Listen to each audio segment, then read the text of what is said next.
You've made a mistake and you feel terrible about it. Or there are just some things that you know you could be doing better in your life. Either way, forgiving yourself can be hard. In fact, it can be easier to forgive other people, it seems. In this video, I'll take you through a couple of ways that might make the process a little bit easier for you. Hello again, my name is Joan Killeen, and this channel is about balancing life. The reality is everyone makes mistakes. I know you know this. It can be difficult though to accept that when you're the one who's the guilty one. Maybe you lost patience with somebody you love, or you told a lie and let somebody else take the blame, or you did something that changed somebody else's life forever. As well as the fact that practicing self-forgiveness is an opportunity for growth, change, and emotional well-being, I think it's also a non-negotiable in developing self-acceptance. It can be the only way to stop feeling bad if you've gone against your own moral code or broken a rule. Fixating on emotions like guilt and shame and anger can really have a negative impact on your mental health and your physical health. Ruminating on these feelings keeps your nervous system on high alert and your adrenaline pumping through your system. And beating yourself up strengthens and reinforces negative beliefs like that you're a bad person. And staying stuck in the past prevents you from moving on. Self-forgiveness separates who you are from the deeds you have done or the mistakes you have made. It separates having done a bad thing from being a bad person. Also, it's easier to forgive other people when you're able to forgive yourself. Knowing what forgiveness is and what it means to you is a good place to start in self-forgiveness. It's also really good to know what it's not. It doesn't release you from responsibility, nor does it mean that it's not your fault. It's not letting yourself off the hook. Forgiving yourself doesn't mean you have to forget what happened.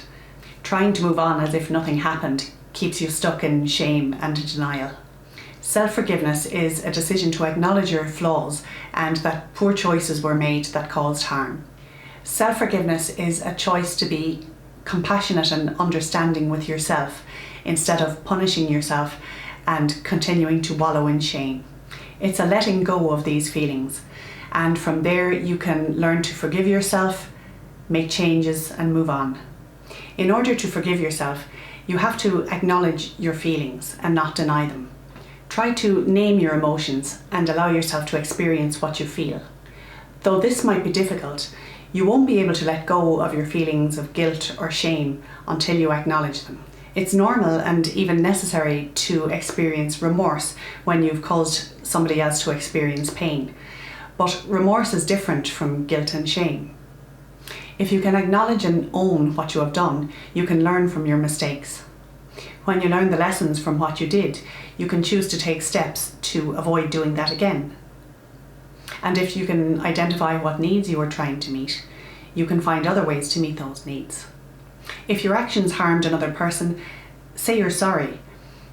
An apology from the heart can go a really long way in eventually finding forgiveness for yourself. An apology is, I'm sorry for the pain I caused you. I'm sorry for what I did. It's not, I'm sorry that you feel hurt. This one's a hard one. And please, don't forget about the pain you've caused yourself. Try to forgive yourself for being so hard on yourself. Having acknowledged your actions and any consequences, you can choose to make different choices going forward. By focusing on the adjustments you can make going forward, you can learn and grow from the experience. Most of all, try to do all of this with compassion. Self-forgiveness is a choice, and it's important to be compassionate with yourself as much as you would be compassionate with another person. Beating yourself up over something that already happened is unhealthy and it reinforces the negative. Try to treat yourself with kindness and acceptance. Choosing to treat yourself nicely can help you practice forgiveness for yourself and for others. Forgiveness is a process and it takes time. While self-forgiveness might not be easy, it's really, really important. If you would like to learn more about how to be better at listening to yourself, please check out my other video linked here. In the meantime, as always, thank you so much for watching.